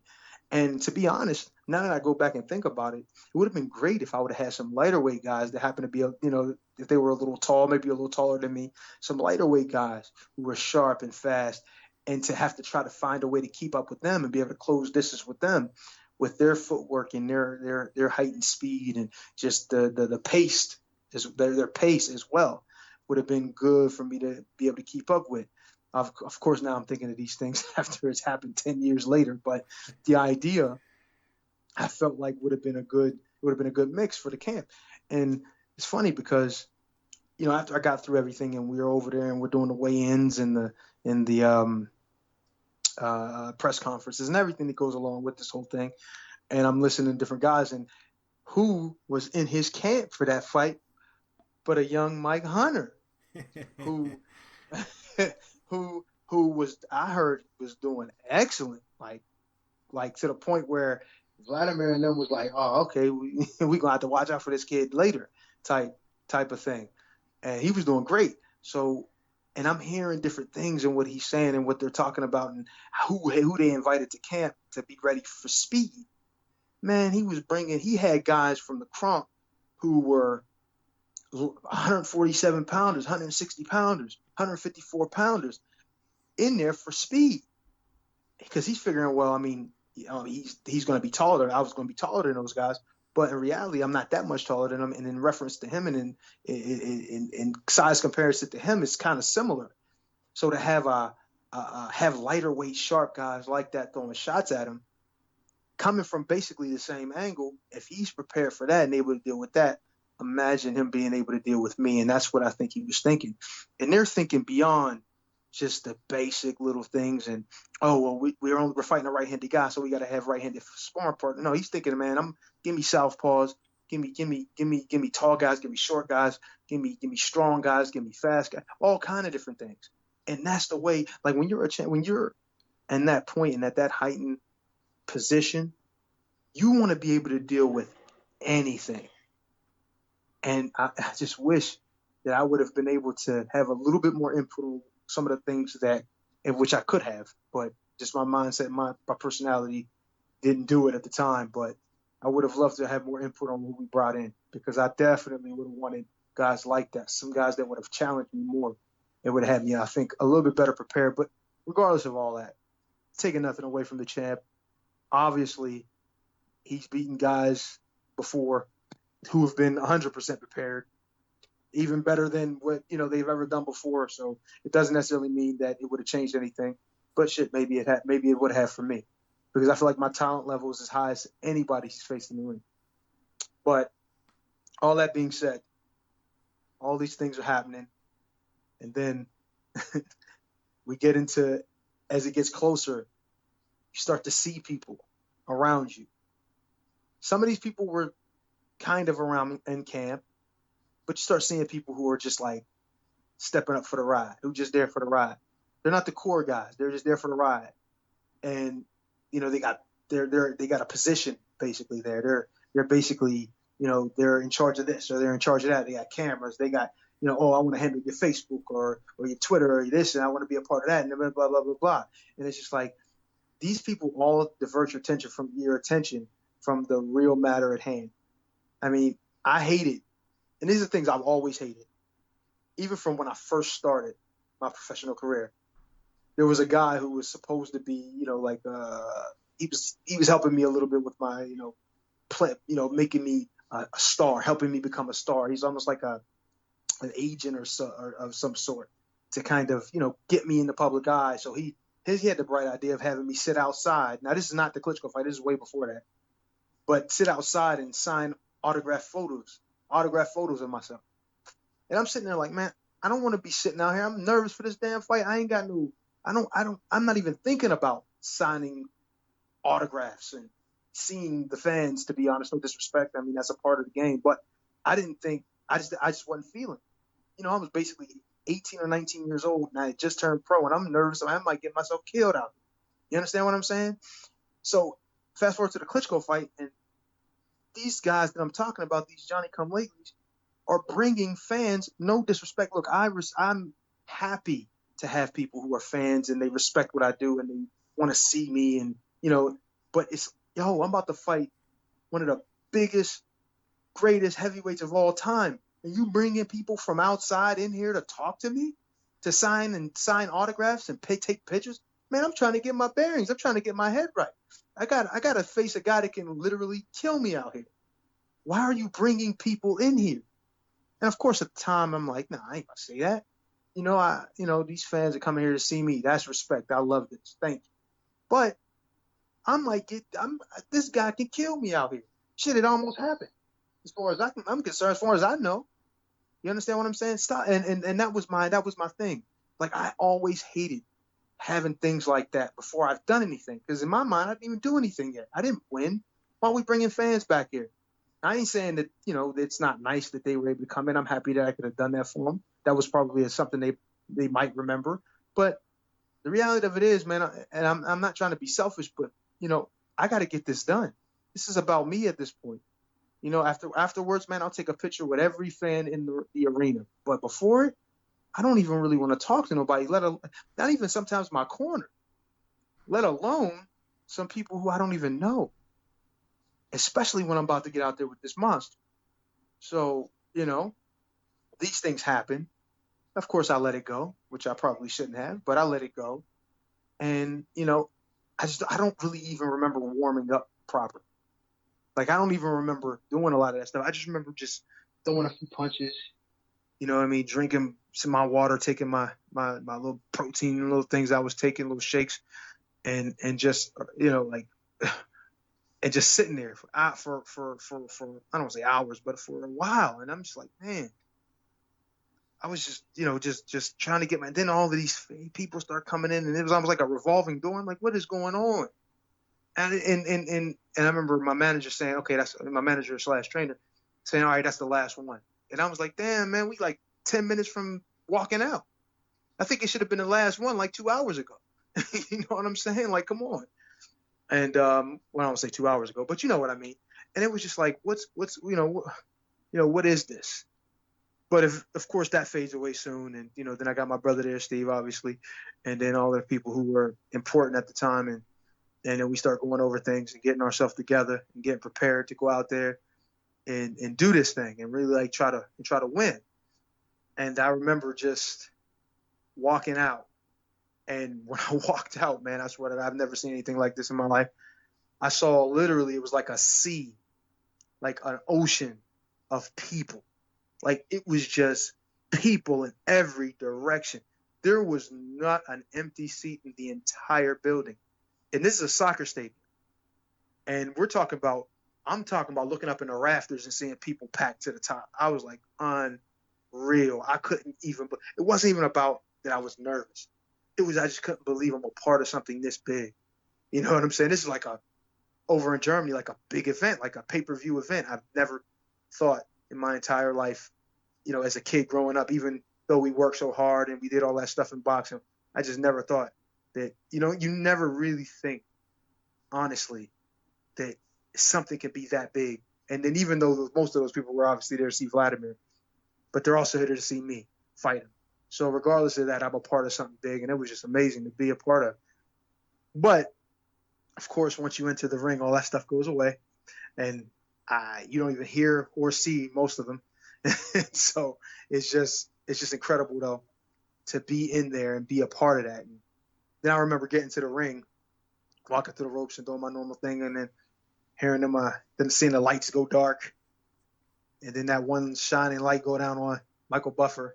And I'm sitting there, and then he say, welcome to the Klitschko show, basically saying the Klitsch KO show, basically is what they were saying, because they was playing it as that.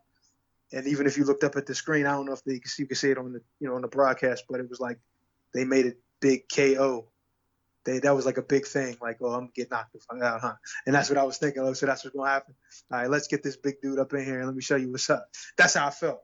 And as it's going, and as he's walking to the ring, with his music, I forgot what the music, but he's come out to that song a few times, I guess, or a lot of times. Red Chili Peppers. And, yeah, Red Hot Chili Peppers, yeah.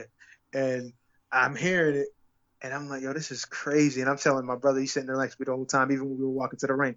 I'm like, yo, this is crazy. He's like, was you feel nervous? He's like, you know what? I was like, man, and we doing all this while I'm walking. I was like, it's not really a nervous feeling. It's just like, wow, that's all I can say, man. This is unbelievable. Like, just to be in there. And how do I say? I was nervous before I got out there, but when I got out there, it was just like, man, this is cool. It's showtime. This is cool, man. This is awesome. I never, like I look at, the NBA guys and how, when they go out and they see the packed house and all that. Well, this is before COVID, obviously. And you see the packed houses and these dudes and these people and all cheering them on. And it's like, especially when they playing against the home, with the home crowd and all, it's like amazing thing to see all these people that really support this. And you see how it's just bigger than what you're doing. It's just bigger than this one event. And you just think about all of the things that happened before you. When you think of Ali and how great he was and how he sold out arenas that wasn't even where he was from in different countries, like we talked about, in 12 different countries. And people just loved him and just wanted to see him. And it's like, damn, I just wanted a piece of that. You know what I'm saying? I really wanted a piece of that. So I'm getting in there and then when he gets in, he starts his thing. I don't know if anybody ever knew this or knows about this, but when he gets in the ring, he never takes his eye off the opponent. He'll literally stare you down the whole time. And for me, it was like, I've never been afraid of any fighter that I've ever gotten in the ring with. I've been, nervous about the moment, nervous about what might happen and will I be able to win? But I've never been scared of a guy. So him doing that really didn't do anything to me. It actually made me laugh, kind of. It made me think like, well, what is he trying to prove? Like, I ain't worried about this. We got to still fight. So you can stare me down all night long. I don't give a shit about that. But that was just his thing. That was just his way of getting into his zone. You know what I'm saying? And that's fine. And I remember one of the guys, one of the commissioners of one of the states, one in the States, who happened to be over there. I think it was Larry Hazard. And he said, man, don't be looking at, don't be scared of this dude, man. Stare him down. And I'm sitting there listening to him like, I've never been scared of anybody, any of these guys. He could be big as he want and stare me down all he want. I ain't even thinking about that. I'm just thinking about how I'm going to beat him down when we get in this ring. So all that happens, and, they announce us, and it's just awesome to hear, Michael Buffer saying your name, and that happened to me a few times. And and I've always loved Jimmy Lennon, but Michael Buffer is so tied to most of the big events. So when you hear his voice, he's just so synonymous with success. It was just awesome to hear it. That's why he's on the podcast every week at the very beginning. 100%. It's like you can't, you can't ignore that. As much as I love the way Jimmy Lennon announces, and I've been a big fan of Jimmy Lennon Jr. my entire career. It's always imagine hearing Michael Buffer say your name, regardless, winning, losing, whatever. You know what I'm saying? Well, winning, not losing, but you know what I mean. So that happened, and then the blood started boiling, and it's time to go, man. It's heavyweight championship of the world time. You know what I'm saying? I'm ready to do this. And so the bell rings, and that's when it's off. And I remember the first round, and basically what I expected, and I've seen so many fights of his and so many things he's done, and all that. But I sparred with him before, so I kind of knew how dirty he was going to be before we started. So I was kind of prepared for it. But he's a dirty sparrer, yeah. He's a dirty fighter in general, and I'm not trying to say a dirty fighter like he does. In a sense, but it's not like obvious stuff like headbutt, hitting in the leg, and stuff like that. But he'll pull your head down. On your head and all that. He'll clinch you and try to pop your elbow and stuff like that. And he's strong and he's big, so those things work. He'll clinch you and lean on you and push you back, take his gloves, like he'll extend his arm, his jab out, like he kind of extends it out anyway. But he'll put it on you, especially if you got a high guard like I did, and push you and then try to throw the right hand behind it. And it's illegal to measure, especially when you're that big and measure. You know what I mean? It should be more illegal when he was doing it to me, because of course it's me. But no, but in general, it's illegal. You shouldn't be able to measure. But he was doing it, and of course we're in Germany. It's his production. It's his management group. It's his promotion. There's nothing I got. The only thing I got is a puncher's chance.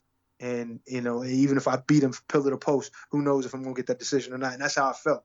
So I felt like, well, what the hell? I'm going to go out here and do everything I can. In the first round, I felt good about it.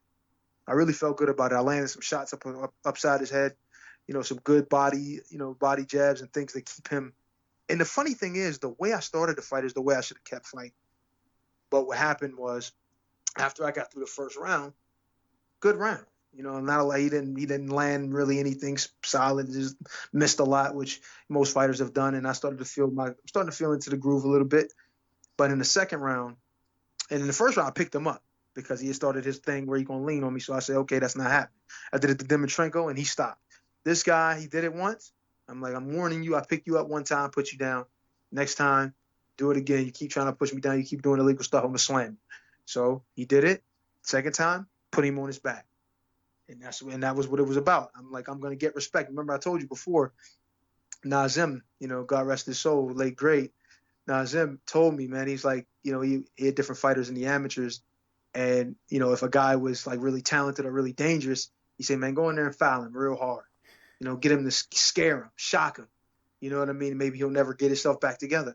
So I was hoping maybe that would happen. But, of course, Wladimir pretty much has seen everything. So he didn't do anything but get up, dust his gloves off, and go back to work.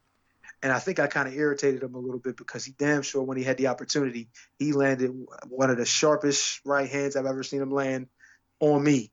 And it's a wonder still how the hell I didn't go down because I just and the funny thing is the night before I had a dream. Like, you ever had those dreams where you jump and it kind of wakes you up and jolts you? Oh, yeah. I had one of those dreams the night before. And in between trying to go to sleep with Robert Hines snoring, oh my God, that guy is unbelievable. I could barely sleep the night before my championship fight. But anyway, we're not going to talk about that. Love Robert Hines to death, but he snores crazy. Anyway, but I had that dream and it shocked me. I woke up and I'm sitting there thinking, man, I hope that's not no sign of what the hell's going to happen tomorrow. And sure enough, that right hand popped me. I said, boom, and I stumbled back. But my conditioning was so good that I instantly recovered. I mean, like it lasted no longer than the punch and the stumble. I was already back. There was no cobwebs. There was nothing. I didn't see no stars, nothing. It was that flashlight. Everything was back to normal as soon as I clenched him for half a second, and then everything was back. But this is what happens when slight inexperience in certain areas. And it was something like being on a big stage and somewhat being embarrassed, being caught like that, because I never really been stumbled like that ever in a professional fight. And then like trying to figure out how to get him back. You know what I mean? It was always about now how to get him back. I want to land a big shot now. Now forget all the other stuff. I'm just trying to get this dude back. And instead of trying to mount that attack that I had going in the first round and confuse him and do things that I think it would help me win the fight, I start figuring out I'm going to hurt him. It ain't about that. That's not what I was in there for. I'm in there to win the fight, and I'm trying to win the fight. And if I think I'm going to go out there and just try to knock him out with my 205-pound frame, it might not work out as the way I hope it would. You know what I mean? So the plan started to go to hell. So, pardon my language, but it started to go to hell then. And ever since that particular moment, I remember just continually trying to figure out what I need to do. And then here comes the smart stuff that he does, is where he's so well schooled, and then having Emmanuel Stewart in his corner, the great Emmanuel Stewart in his corner in the plan. And then having my trainer, Bashir, who ended up being my trainer later, who's also one of the greatest trainers on earth right now, in the corner. And all that information against what we had, me and my brother and my manager, who even admitted didn't know everything he needed to know about the training process of boxing, even though he had 40 years in, but his 40 years was in a different position. Management, you know what I mean? Business. He was just trying to help the best way he could, but we just didn't have enough experience in the corner, me, him, even my brother. Even though I feel like if my brother would have been the main trainer, if he would have been the chief second in the corner, I think we would have had a better chance of mounting a good attack, because some of the things I was doing that I had success with was coming from him. You know what I'm saying? And we always talked about what we would do under certain circumstances, and what we would do in certain situations. So we had a good understanding and a good relationship and a good idea of where of what to do in some of these situations, and a good chemistry with that. But regardless of all that, remember, I'm fighting, maybe one of the greatest of all time, and it just didn't matter. As much as I tried to adjust, the more he would. And from what I'm hearing and from what I saw in some of the video of footage, I mean, it seemed like Emmanuel was getting on his case pretty hard because he couldn't get me out of there because he had a hard time landing shots. Shit, that was just about everybody I fought. But even though he had a hard time, he still definitely gave me some lumps. And I remember just having a whole difficult time with this guy. Like, I just couldn't figure it out. It was just that puzzle that you just can't find that one or two pieces that just makes the whole puzzle come together. You know what I mean? It was just like it was that right hand set it off and set me on a spiral downward, and I could never recover from that. And then I just remember being in the 10th and 11th round and still trying to figure out like what I can do to maybe change this thing around, maybe hurt him somehow. And then, you start to realize that, look, it's just not your night. You tried, just finish the fight and, we'll talk about what happened. And eventually, maybe you'll get an opportunity again.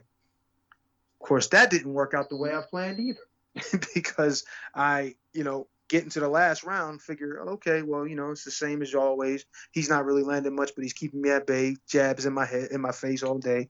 Okay. And I seen him trying to set up that shot. I saw him setting up that left hook that he caught me with. And even though I saw it and I knew it was coming, I said, okay, I'm not going to slip it this time. I'm tired. I don't feel like moving. The hell with it. I'm just going to catch it, and then we're going to let the bell ring, and we're walking out of here. That's the last thing I remember until I remember starting to wake up. And I remember as I was waking up, and I know people say, how do you remember that? But trust me, I remember like being on the floor, not necessarily seeing myself or even seeing anything after that. I just remember me being still black and me thinking like, I can't believe I let this motherfucker knock me out, yo. Like I felt so disappointed in myself with that.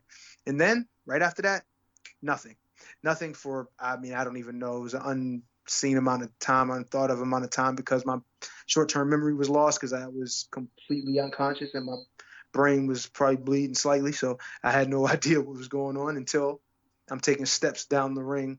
And my manager's son, who was a good friend of mine at the time, was basically consoling me, saying, man, you did everything you could. And that's the one thing that that's when I started to remember. That's the next thing I remember. And then I remember, my cut person, which was a woman at the time, she was a plastic surgeon, saying, okay, you can go do the press conference, but you're going to the hospital no matter what. She made sure that I went to the hospital no matter whether no matter whether the doctor said I was fine or not.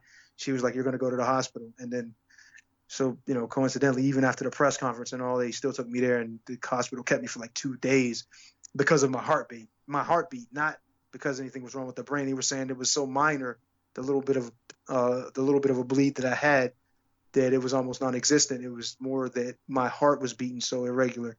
And that's because they're not used to seeing athletic hearts. That's really what the issue was. But anyway, so high you can be at one point, and meteoric rise, meteoric fall, because that was exactly what I felt like. I felt like, all the work I did, the journey, the everything that happened, everything I'd accomplished was almost for nothing. I was probably depressed for almost maybe like 8 straight months of just could not really enjoy anything without thinking about that. You know what I mean? It just had me so down, even with the money and stuff that I might have had. And believe me, I took a real hit on that. It just was, man, it was the hardest thing I've ever had to overcome. One of the hardest things. There was a couple other things that were really just there was more difficult than that, but that was one of the hardest things as an athlete that I've ever really had to overcome. And to get back in there and think that I was going to be anything again, and with my level of confidence and belief in myself at times, it was just like, man, this is going to be a real journey. And I want to ask you this, Eddie. Obviously, you were knocked out in what was it, 8 seconds or something left in the round? Yeah. 8 seconds. And That hurt too. Was that the only time you'd ever been knocked out, amateur or pro? Yes, that was the only time I've ever been knocked down, let alone out. Wow. Yeah. The only other time I've ever been down was a sparring session. It wasn't even like I went down from being hurt. It was like he hit me and I was moving forward too fast and went down, and it wasn't really a knockdown. I'm talking about really down. That was the only time I've ever been down. Ever. For real. And what's your relationship like these days with Wladimir? Obviously, I'm guessing you haven't seen him for a long time, but, you know. No, I mean, I never had there was never any animosity with, come on. Look, for me to feel like I was going to go in and win was just like anybody else, but I really felt like I had a legitimate chance, and I did. But for him to do some of the dirty things that he's done, and even in the sparring when we were sparring, that's part of the game.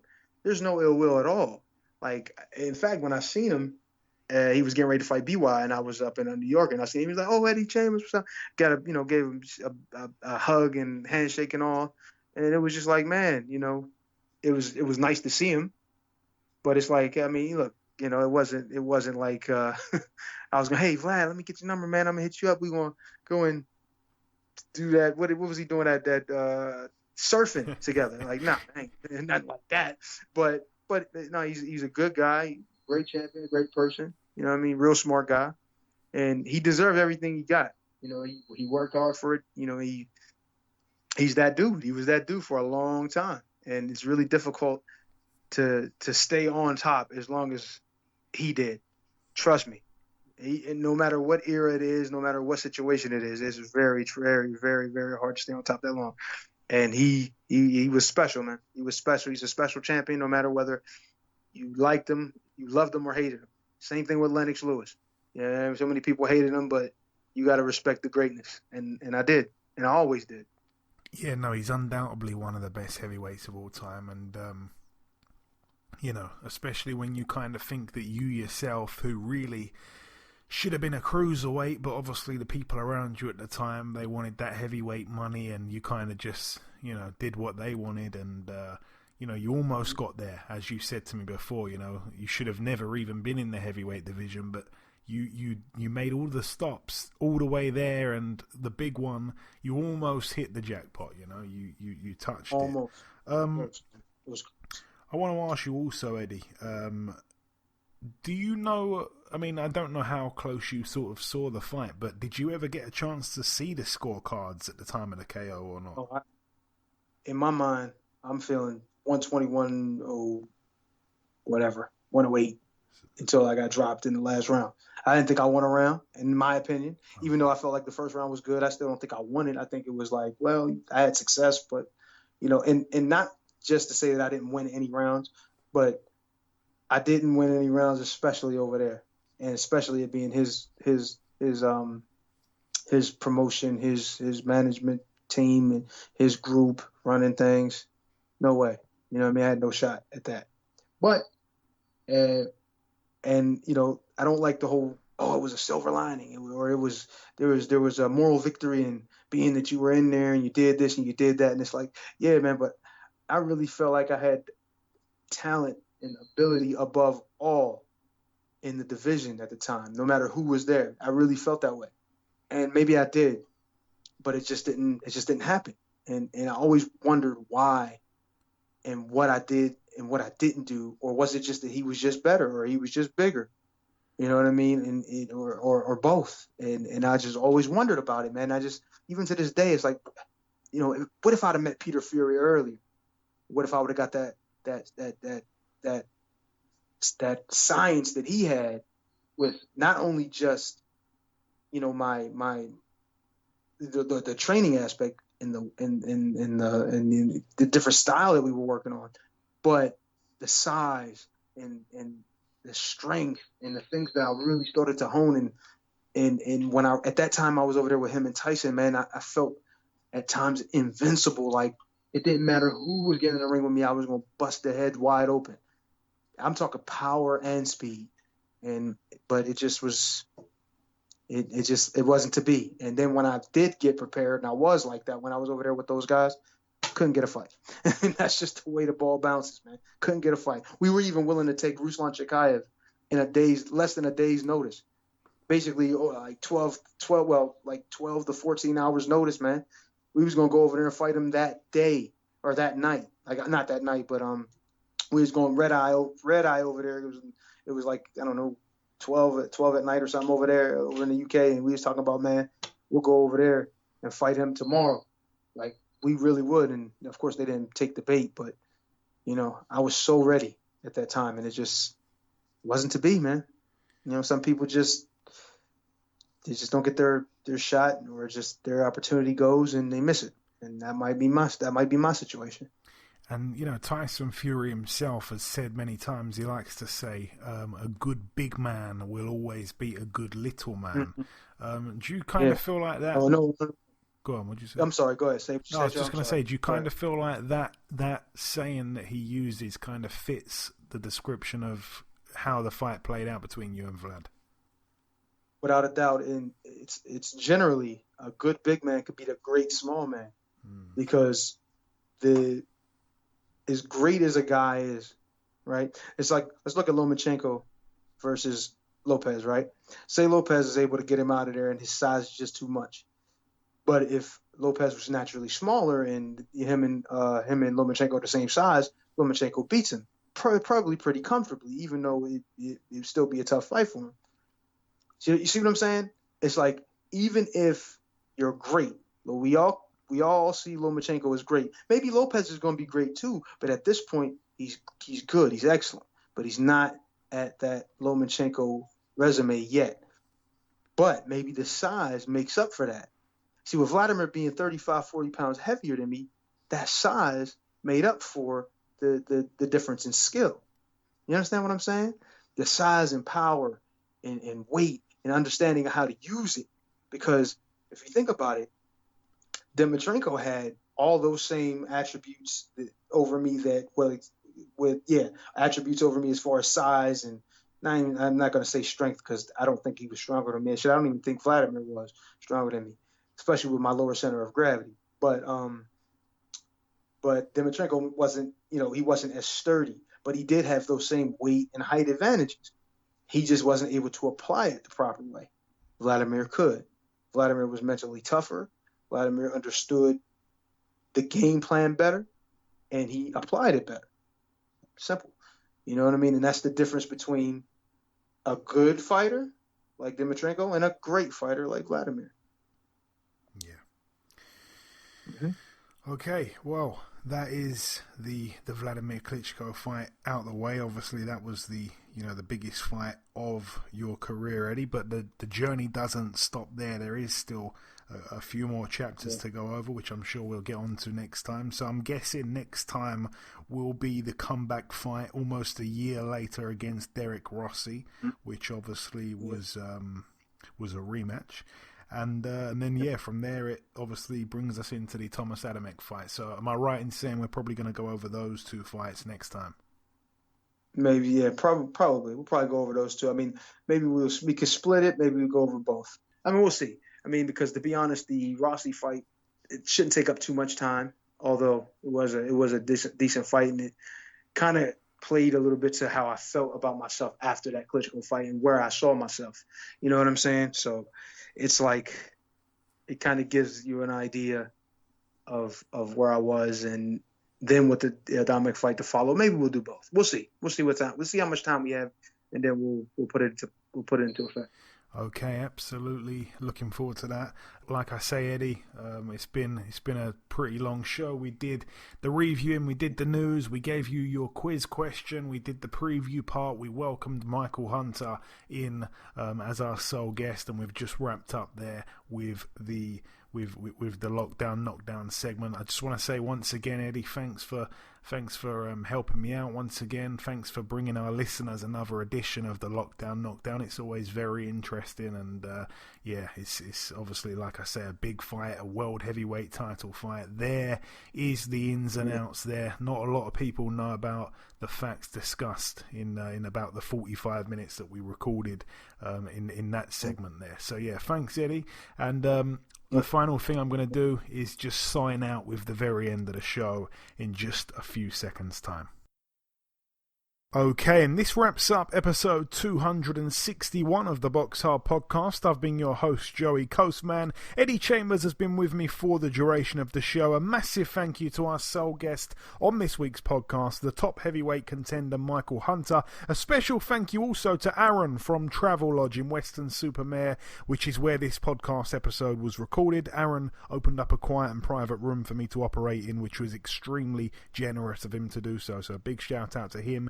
There has been one or two pieces of news break whilst we've been recording the show. Unfortunately, the aforementioned Savannah Marshall vs Hannah Rankin world title fight has been cancelled because Savannah Marshall's trainer Peter Fury tested positive for coronavirus. Savannah herself tested negative, but due to the necessary precautions, the fight has been cancelled. Both girls involved in that fight are devastated and are hopeful to get the fight rescheduled before the year is up. There is one other piece of news. It's going to be a fight taking place on Friday, November the 27th. Demetrius Andrade takes on Dusty Hernandez Harrison, both guys friends of the show. The fight's taking place, bizarrely, at super middleweight. So that's going to be, well, I'm not quite sure if I'd say a great fight, but it's going to be interesting to say the least. But that is about everything, though. That's everything from myself. I want to say a massive thank you to all of our listeners for tuning into this week's show. Enjoy your weekends, people. Stay safe, and we shall see you all again next week.